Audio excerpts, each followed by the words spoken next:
지긋지긋한 우상 숭배. 결론은 우리 우상 숭배하면 어떻게 돼요? 파멸이죠. 파멸, 멸망입니다.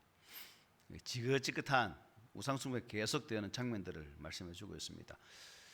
그동안 우리가 보아왔던 내용이 뭐냐면, 단 지파가 하나님께로부터 할당받은 가나안 땅, 그 땅을 차지하지 못함을 통해서 새로운 땅을 찾아 길을 나서게 되어지고, 그 도중에 이제 미가의 집에서 신상을 발견하게 되어지고, 또 그 미가의 집에 레위로 제사장으로 있던 레위 사람을 또 꼬셔서 함께 데리고 가던 그 장면들을 볼 수가 있었습니다. 이 단지파가 제비 뽑아 자신들의 기업으로 섬겨야 할 그 땅이 하나님께서 허락하신 땅이지만, 우리가 지난주에 보는 것처럼 아모리 족속이 있었고 블레셋 지파가 족속이 있었기 때문에 감히 그 땅을 이렇게 정복하지는 못했어요. 가나안 땅은 그냥 가면 차지한 땅이 아니라 그 땅에 있는 가나안 지파들과 족속들과 어떻게 해요? 싸워서 정치를 해야 차지하는 기업입니다. 그런데 이제 단 지파 같은 경우는 블레셋이 강하죠. 아모리 족속도 강하죠. 이 강한 족속들과 싸우다 보니까 항상 쫓기는 거예요. 그래서 결국 어디로 피하게 됩니까? 산 꼭대기로 피해서 살게 됩니다. 그런데 그 산 꼭대기에 지나다 보니까 그 지역이 척박하다 이거죠. 그러니까 우리가 다시금 좋은 땅을 한번 찾아보자. 그래서 정탐꾼 몇 명? 5명을 추려서 보내게 됩니다. 그리고 그 5명이 이제 라이스라는 땅으로 가서 그 땅을 탐지한 결과를 보고를 하게 되어지고, 이제 그 보고에 따라서 그 라이스 땅을 취하기 위해서 600명의 군사와 그에 따른 가족들이 함께 그 땅으로 올라가는 장면들을 계속해서 볼 수가 있었습니다. 그런데 지난주에 보았던 미가의 집에 있었던 레위 제사장, 그리고 그 집에 있던 신상, 그러한 것들을 이 단지파 사람들이 어떻게 합니까? 다 훔쳐서 이제 나오게 됩니다. 그런데 그런 상황 속에서 미가가 단지파를 쫓아가게 되죠. 그런데 문제는 뭡니까?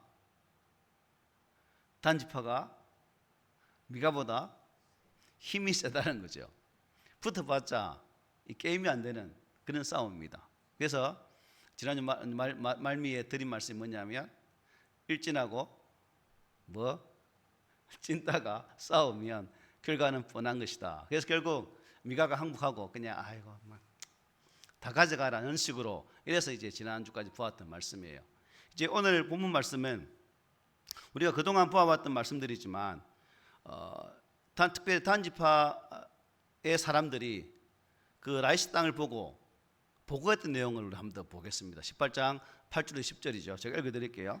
그들이 소라와 아스다올에 들어가서 그들의 형제들에게 이르매, 형제들이 그들에게 묻되 너희가 보기에 어떠하더냐 하니, 일어나 이를 치러 올라가자. 우리가 그 땅을 본적 매우 좋더라. 너희가 가만히 있느냐? 나가서 그 땅을 얻기를 게을리하지 말라. 너희가 가면 평화로운 백성을 만날 것이요 그 땅은 넓고 그곳에는 세상에 있는 것이 하나도 부족함이 없느니라. 하나님이 그 땅을 너희 손에 넘겨주셨느니라 하는지라. 하나님이 넘겨주셨는지 자기 마음이 가는 생각에 동해서 그 마음의 감동대로 이것이 하나님이 주신 것인지 우리는 알 수 없지만, 결론은 우리가 지난주 잠시 언급했지만 자신의 육적인 안목에 따라서 선택한 결과이다. 결국 하나님께서 허락하신 그 기업보다 지금 이 라이스 지역이 더 좋아 보였던 모습. 그래서 요한일서 2장에서 요한은 이렇게 말씀했습니다. 이 세상이나 세상에 있는 것들을 사랑하지 말라. 누구든지 세상을 사랑하면 아버지의 사랑이 그 안에 있지 아니하니, 이는 세상에 있는 모든 것이 육신의 정욕과 암흑의 정욕과 이생의 자랑이니 다 아버지께로부터 온 것이 아니요 세상으로부터 온 것이라. 이 세상도 그 정욕도 지나가되 오직 하나님 뜻을 행하는 자는 영원히 거한다라고 말씀하고 있습니다. 결국 저와 여러분들은 세상적으로 좋아 보이는 것에 유혹되지 말고 오직 그리스도 안에서 참된 만족을 찾을 수 있는 그러한 믿음을 가진 그러한 성도들이 되셨으면 합니다. 또 정당군들이 무슨 말을 했습니까? 읽었던 10절에 보니까 하나님이 그 땅을 너희 손에 넘겨주셨다. 우리가 살아가면서 하나님의 뜻과 내 뜻이 간혹 부딪힐 때가 있습니다. 근데 문제는 우리가 하나님의 뜻이란 즉 성경 말씀의 성경의 진리의 말씀과 내 뜻이 부딪힐 때에 대부분 많은 사람들이 뭘 선택하냐면 하나님의 뜻보다는 내 뜻을 먼저 앞세울 때가 많다는 거예요. 그렇기 때문에 하나님의 뜻과 내 뜻이 부딪힐 때 우리가 믿음의 사람으로서 하나님의 뜻을 우선시하고 그 뜻 앞에 순종하며 나가야 되는데 그렇지 못할 때가 많다는 겁니다. 단지파도 마찬가지고 우리도 마찬가지라는 거죠. 결국 내 눈에 보이는 정욕적인 것이 더 내 마음을 차지하게 되어지고 또 그 차지함이 결국 우리 안에 죄로 나아가는 그런 모습들이 많이 있다는 사실입니다. 그러므로 우리가 하나님 이름 또 하나님의 우리를 향한 그 사랑 또 우리가 비록 연약함 가운데 있지만 끝없이 우리에게 베푸시는 하나님의 긍휼하심의 은총을 우리가 믿는 자들이라면 오늘도 그 하나님의 사랑이 나를 감고 내서 내 삶 가운데 진정한 은혜로 역사하심을 믿는다면 눈에 보기에 좋은 것을 취하기보다 하나님의 진리의 뜻이 내 삶의 중심이 되어지고 성령께서 그 뜻대로 나를 이끄실 때에 우리가 온전히 순종하는 그러한 자리까지 나가는 성도들이 되시기를 예수님의 이름으로 축복을 드립니다. 자, 이제 결국 단지파는 하나님이 주신 약속의 땅을 저버리고 자기들이 보기에 좋은 땅을 이제 차지하게 됩니다. 오늘 본문 27절, 28절에 보면 이렇게 기록하고 있죠. 단 자손이 미가가 만든 것과 그의 제사장을 취하여 라이스에 이르러 한가하고 걱정 없이 사는 백성을 만나 칼날로 그들을 치며 그 성읍을 불사르되 그들을 구원할 자가 없었으니 그 성읍이 베드르홉 가까운 골짜기에 있어서 시돈과 거리가 멀고 상종하는 사람도 없었음이더라. 단 자손이 성읍을 세우고 거기에 거주하면서라고 말씀합니다. 보니까 라이스 사람들은 어느 날 갑자기 꼼짝없이 뭐예요? 그 땅을 빼앗기게 된 겁니다. 여기 보니까 27절 한번 보십시오. 한가하고 걱정 없이 사는 백성. 이 백성이 누구예요? 라이스 백성이에요. 그야말로 걱정 없이 그냥 태평 성대를 누리던 그 백성에게 느닷없이 누가 단 지파의 자손들이 막 좋은 땅 내놔라고 쳐들어온 거예요. 그냥 무방비 상태에서 어떻게 해요? 다 빼앗기는 그런 상황입니다. 그래서 우리가 이럴 때 간혹 쓰는 사자성어 있죠. 유비무환이라. 뭔가 좋을 때 항상 나쁠 때를 준비하고 대비하는 삶을 살면 되는데 이 라이스 사람들은 그냥 그때가 좋고 즐거워서 한가하게 태평스럽게 나를 보내다가 단 지파에게 결국 지배를 당하는 그러한 결과를 가져오고 말하던 사실입니다. 지금 당장 모든 것이 잘 된다고 우리가 방탕하거나 나태해서는 안 된다는 거죠. 제임스 릴리라는 시인이 이렇게 말했습니다. 늑장은 위험을 낳는다. 느릿 이렇게 살다 보면 그것이 곧 위험을 낳게 된다라고 말했습니다. 우리 속담에 뭐 읽고 뭐 고친다? 소 잃고 외양간 고친다는 말이 있죠. 뒷북치면 안 되는 거죠. 제때에 바로바로 적극적으로 준비하고 태세로 잘 나가는 삶이 필요한데 항상 우리는 당하고 나면 그때 이렇게 할 걸이라고 많이 후회를 하죠. 그래서 어떤 분은 이 태만이라는 걸 뭐라 표현하냐면 악마의 베개라고 표현했습니다. 뭐라고? 악마의 베개. 맞는 말인 것 같아요. 그래서 우리는 더 건신하고 끼어 있어야 됩니다. 시험에 들지 않게 기도해야 될 줄 믿습니다. 자, 어찌되었든 단지파 입장에서는 자기들의 뜻을 이루었습니다. 그죠? 세속적인 가치 기준으로 이런 경우는 뭐라 말합니까? 니 성공했네 라고 말합니다. 단지파 성공했네 라고 말하죠. 어쩌면 이때 단지파 사람들은 뭐라 생각했을까요? 역시 우리가 믿는 신상, 우리가 신상이 있으니까 그 신상이 이렇게 우리를 성공적으로 만들었어. 그 레위 지파 그 제사장 그 사람 말이 맞네. 역시 참 우리 점쟁이가 잘하면 뭐가 있다고요? 점을 잘 치면 뭐가 뛰어나다 굽니까? 알고 있으면서 말 안 해. 어쨌든 참 그 사람 앞을 볼 줄 아네. 이런 식으로 막 했겠죠. 그 땅을 차지하고 난 이후에 적어도 자기들 생각으로는 자기들이 하나님께로부터 복을 받은 줄로 어떻게 알았을 거죠. 우리 경상도 말로 이걸 뭐라 합니까? 망구지 생각이죠. 망구지 생각이. 그래서 그 이름을 뭐라 바꿉니까? 단이라 바꾸죠. 29절에 보면 이스라엘에게서 태어난 그들의 조상 단의 이름을 따라 그 성읍을 단이라 하니라. 그 성읍의 본 이름은 라이스였더라 말합니다. 자기들의 터전이 되는 성의 이름을 지으면서 여러분 이름을 아무렇게 지었겠습니까? 아마 뭐였겠죠?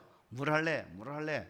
땅 차지했는데 뭘 하면 좋겠냐? 하다가 우리 단지파인데 우리 이름을 하면 좋지. 그럼 단지파 하자. 아마 그렇게 해서 단으로 정한 것 같아요. 하나님의 택한 백성을 이루는 12지파의 하나 중에 단지파가 포함되어 있죠. 이들이 얻은 라이스는 자기네가 본래 얻어야 했던 제비 부분 땅에서 제법 거리가 멀리 떨어져 있는 땅입니다. 그들은 하나님이 주신 기업을 외면하고 여기까지 오게 되었습니다. 그러면서도 자기들은 하나님의 백성이라는 정체성을 나타낸답시고 그 땅 이름을 단이라고 짓게 된 거죠. 우리가 아는 대로 그 성읍의 본 이름이 뭐였다고요? 라이스였습니다. 라이스. 그들이 계명을 한 데는 이유가 있습니다. 그러니까 이 성읍이 자신들의 소유임을 확인시키는 그러한 큰 목적이 있었겠죠. 이건 이제 우리 땅이다 도장을 꽉 찍는 거죠. 이스라엘 모든 사람에게는 소유에 대한 욕구가 강합니다. 그리고 명예욕도 누구에게나 자리 잡고 있죠. 그리고 이것은 자연적인 현상으로서 그 자체로는 악하다고는 볼 수는 없죠. 욕구는 다 있으니까. 문제는 뭐예요? 과할 때, 가욕이 심하면 결국 그것이 죄가 되는 거죠. 많은 사람들이 이미 충분히 많이 가지고 있으면서도 더 많이 가지려고 애를 참 무드니도 씁니다. 욕망을 통제하지 못하기 때문이죠. 성도들이 시험에 들고 죄를 범하게 되는 것 또한 따지고 보면 무엇일까요? 욕심에 이끌리기 때문이겠죠. 욕심은 아무에게도 유익을 주지 못합니다. 우리로 하여금 죄에 빠지게 된다는 거죠. 그래서 우리가 잘 아는 것처럼 야고보 사도가 이렇게 말하죠. 욕심이 잉태한 적 죄를 낳고 죄가 장성한 적 사망을 낳느니라. 결국 죄는 사망까지, 욕심은 사망까지 가게 된다는 겁니다.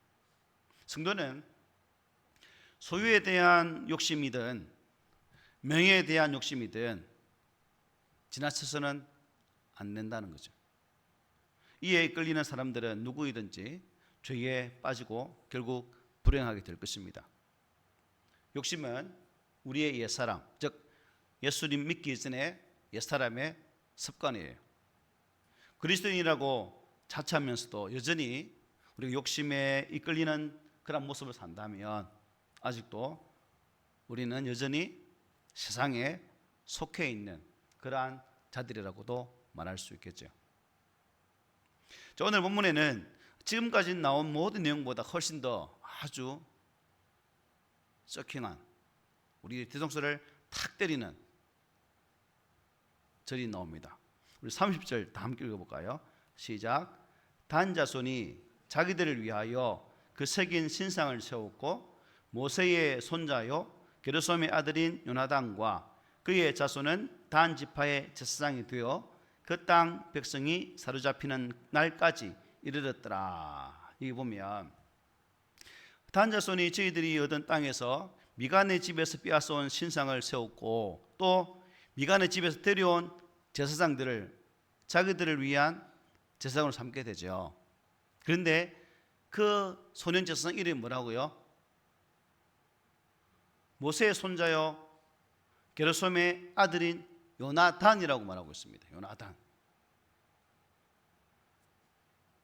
여러분 여기에서 자 물론 모세도 레위 지파지만 누가 레위 지파로서 사용됩니까? 아론의 후손들이죠. 아론, 모세의 형님. 그런데 이 요나단은 누구의 후손이에요? 모세의. 비록 레위 지파지만 모세의 후손이라는 겁니다. 그런 의미에서 이 모세의 손자가 떠돌아다니다가 뭐예요? 미가에게 픽업되어서 그 집에 제사장이 되었고 그 집에서 제사장 역할을 맡아다가 단 지파의 사람들이 야, 한 가정의 제사장이 낫냐 한 지파의 제사장이 낫냐 이 꼬임에 꼬셔서 단 지파의 제사장이 되어진 결과죠.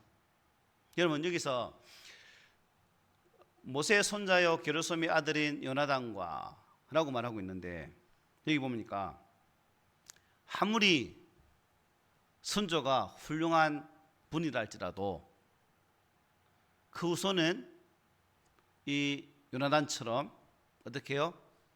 우상 숭배의 죄악 속에 빠질 수 있다. 결국 무슨 의미냐면 신앙은 혈통이 중요할 수도 있겠지만 그 혈통이 전부가 아니다라는 것을 알 수가 있죠. 모세의 혈통으로 이어진 그 자손들이 모세처럼 오직 하나님을 대면하여서 하나님과 함께 동행하는 삶을 살았다면 좋으련만 그렇지는 못했다는 겁니다. 모세의 후손이지만 우상을 숭배하는 그런 자가 되고 말았다는 것입니다. 결국 목회자의 가정의 자녀들 가운데서도 어떤 사람이 놓을 수 있다는 거예요? 비교자가 놓을 수도 있다는 거죠. 내가 볼 때는 내 자녀가 믿음이 좋고 훌륭하지만 그 자녀 또한 나와 같은 믿음의 길을 걷지 않고 다른 길로 갈 수도 있다는 겁니다. 그래서 우리 자신이 꼭 돌아보아야 할 내용이 뭐냐면 내 조상이 누구였는지 이게 중요하지 않다는 거죠.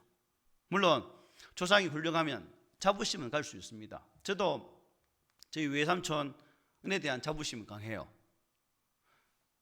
비록 육신의 병은 들었지만 예수 믿지 않으면 안 된다는 그 말 한마디로 배 타고 들어가다가 그 짧은 순간에 주기도문 사도신경 다 외우고 그래가지고 그 믿음이 씨앗이 돼가지고 지혜들한테 이어졌거든요. 그래서 저는 그런 측면에서는 우리 외삼촌에 대한 신앙의 자부심은 더 강해요. 그런데 만약 우리들이 그 자부심을 가질지언정 그분이 걸어가셨던 그 믿음의 길처럼 나가지 않는다면 좀 부끄럽잖아요. 그래서 제 외갓집에 형들, 이게 우리 외삼촌의 작은 집이죠. 작은 집의 조카들, 우리 외사촌들이죠. 자녀가 없기 때문에 그 형들, 그 자녀들에게 신앙생활을 하기를 원했고 우리 외삼촌께서는 자신이 가진 모든 재산을 올인해서 그들에게 다 주셨어요. 근데 지금 신앙생활을 하는 사람이 한 사람밖에 없어요. 재산을 제일 많이 받았던 우리 최모식이 형은 제가 잔소리를 해도 듣도 않고, 제가 어떤 말 하냐면, 형님아 나중에 삼촌은 어떻게 얼굴 볼래? 이런 말까지 하거든요. 그런 보면서 오늘 본문이 아무리 큰아버지, 아버지, 양아들 대해서 막 믿음생활 잘 하겠다라고 할지라도 아무 의미가 없더라. 결국 누구의 하나님 아니라 누구의 하나님 돼? 누구의 하나님? 나의 하나님이 되어야 그게 바른 신앙이다. 우리 예수님 돌아가실 때 우리 그 최모식이 형님이 엄청 울었거든요. 속으로 나는 왜 우는데 뒤통수로 확 참고 기분 같아서 그랬어요. 특별히 오늘 본문에 모세의 손자 자손 단지파 제사장이 되었는데, 백성이 뭐하는 날까지요? 사로잡히는 날까지 결국 뭐 했다는 거예요? 우상을 숭배했다는 겁니다. 자, 이스라엘 백성들이 북이스라엘 북쪽으로 갔으니까 북이스라엘 영역이다, 그죠? 북이스라엘이 주전 몇 년? 722년에 아수르에 의해서 멸망받게 됩니다. 그때까지, 멸망하는 그날까지 뭐 했다는 거예요? 우상을 섬겼다. 하나님의 법에 따라 제사를 드리는 것이 아니라 우상 앞에 절하는 그러한 민족으로 살고 말았다는 것을 말씀해 주고 있습니다. 그러므로 우리는 참 나 자신도 언제든지 여러분 타락할 수 있다는 사실, 그러므로 우리는 늘 깨어서 나 자신을 살피고 말씀으로 나의 신앙을 잘 세워갈 수 있는 그러한 믿음이 우리 가운데 있기를 소망합니다. 오늘 이제 마지막 절 31절은 단지파의 우상 숭배가 얼마나 지속적으로 끈질기게 계속되는지, 그 제목을 제가 뭐냐면 지긋지긋하다고 말했어요. 지긋지긋하다고. 우리 아버지 술 드시는 거 지긋지긋한 술 드시는 그 장면하고 똑같은 것 같아요. 31절, 하나님의 집이 실로에 있을 동안에 미가가 만든 바 새긴 신상이 단 자손에게 있었더라. 모세 때 만들어진 성막이 있는 장소가 실로입니다. 실로는 베델 북동쪽 지역에 있는 지역입니다. 베델과 세겜의 중간 지역이죠. 실로는 이스라엘 백성들이 출애굽한 이후에 그곳에 뭐가 있습니까? 회막과 법궤가 있었던 장소였습니다. 그런데 사무엘상 4장에 보면 엘리의 두 아들이 누구와 싸웁니까? 블레셋과 싸우게 됩니다. 그때 법궤를 빼앗기게 돼요. 말씀이 기억납니까? 그리고 그 이후에 이제 다윗이 예루살렘을 차지하고 그 예루살렘 중심으로 나라가 재건되면서 실로는 그 종교적 중심지를 누구에게 뺏기게 되는 거예요? 예루살렘으로 이제 뺏기게 되는 거죠. 실로의 엄연히 하나님의 임재를 상징하는 하나님의 성막이 있었지만 이 단 자손에게는 뭐예요? 미가가 만든 신상이 있었어요. 이스라엘의 하나님과 아무런 상관이 없는 지들끼리 만든 신이 누구에게? 단 지파에게 따로 있었다는 거예요. 따로. 우리 이스라엘 역사 잘 알잖아요. 이스라엘이 솔로몬 이후에 나라가 두 쪽 나죠. 북이스라엘과 남유다. 북쪽은 여로보암이, 남쪽은 르호보암이 차지하게 됩니다. 남쪽 유다가 이스라엘 정통이죠. 그런데 그 당시 이스라엘 백성들은 1년에 몇 차례? 세 차례의 절기를 지켜야 됩니다. 뭐 절기? 6월절, 7.7절, 초막절. 그러니까 여로보암이 생각할 때에 해마다 세 번씩 우리 북이스라엘의 백성들이 남유다 예루살렘을 가서 예배드린다. 혹 잘못하다가 저들이 다 가버리면 어떡하지라는 그러한 염려적인 생각이 됩니다. 그래서 이 여로보암이 어디에다가 자신들의 북쪽 지역의 사람들을 제사할 수 있는 곳을 만듭니까? 단과 베델이에요. 단과 베델. 이 단 지파가 이가 있는 됩니다. 단. 그래서 이때 단지파가 만든 그 신상이 조금 전에 말씀드린 것처럼 그 땅이 멸망할 때까지 계속 되어졌다는 것입니다. 이것을 보면서 미가의 집에 시작되어진 우상 숭배의 출발이 북이스라엘 전체로 확산되어졌고 결국 이 우상 숭배의 결론은 뭐예요? 나라의 파멸이 되었다는 사실입니다. 그래서 우리가 이걸 보면서 참 하나님께서 모세를 통해서 신명기 19장에 보면 우상 숭배는 결국 파멸하게 된다고 말씀하고 있거든요. 그러니까 이런 것을 보면 하나님 말씀은 하나도 땅에 떠지는 법이 없음을 보게 되죠. 그러므로 우리가 이 본문이 주는 교훈을 보면서 오늘 이 시대 속에서 나의 신앙의 중심 속에 하나님이 아닌 예수가 아닌 그 무엇이 내 삶의 중심으로 차지하지 않도록 우리는 깨어 있어야 된다는 사실을 보게 됩니다. 하나님께서는 이러한 단지파의 사실을 간과하지 않으셨습니다. 결국 이렇게 해서 성경에서 여러분 이 본문 이후에 이제 단지파 이름이 어떻게 될까요? 모세의 말처럼 완전히 없어지고 맙니다. 계시록 7장 4절로 8절에 보면 이런 말씀이 있어요. 여러분 잘 보세요. 그 지파 이름을 한번 적어보세요. 지파를 누가 있는가? 제가 읽어드릴게요. 내가 인침을 받은 자의 수를 들으니 이스라엘 자손의 각 지파 중에서 인침을 받은 자들이 14만 4천이니 유다 지파 중에 인침을 받은 자가 1만 2천이요 르벤 지파 중에 1만 2천이요 갓 지파 중에 1만 2천이요 아셀 지파 중에서 1만 2천이요 납달리 지파 중에 1만 2천이요 므낫세 지파 중에 1만 2천이요 시몬 지파 중에 1만 2천이요 레위 지파 중에 1만 2천이요 이사갈 지파 중에 1만 2천이요 스불론 지파 중에 1만 2천이요 요셉 지파 중에 1만 2천이요 베냐민 지파 중에 인침을 받은 자가 1만 2천이라 라고 말합니다. 자, 여러분은 적었는지 안 적은지 모르겠지만 여러분의 수고로움을 들기 위해서 또 제가 준비했으니까 걱정하지 말고 가만히 해보세요. 일단 이 택한 백성의 상징으로 이스라엘 몇 지파? 12지파가 있습니다. 그죠? 지금 계시록에 그걸 쭉 말씀해요. 1만 2천, 1만 2천. 그래서 총 14만 4천이죠. 성경에서 이스라엘의 12지파를 소개하는 장면은 한두 번 나오는 것이 아닙니다. 많이 나옵니다. 본래 12지파는 누구의 아들들이에요? 야곱의 아들들입니다. 그 아들들 중에서 어느 지파가 빠지죠? 레위 지파가 빠지면서 요셉의 두 아들 므낫세와 에브라임이 들어감을 통해서 12지파가 됩니다. 이렇게 르벤, 시몬, 유다, 갓, 아셀, 단. 제가 단은 빨간색이 나왔죠. 납달리, 이사갈, 스불론, 베냐민, 므낫세, 에브라임. 이게 12지파예요.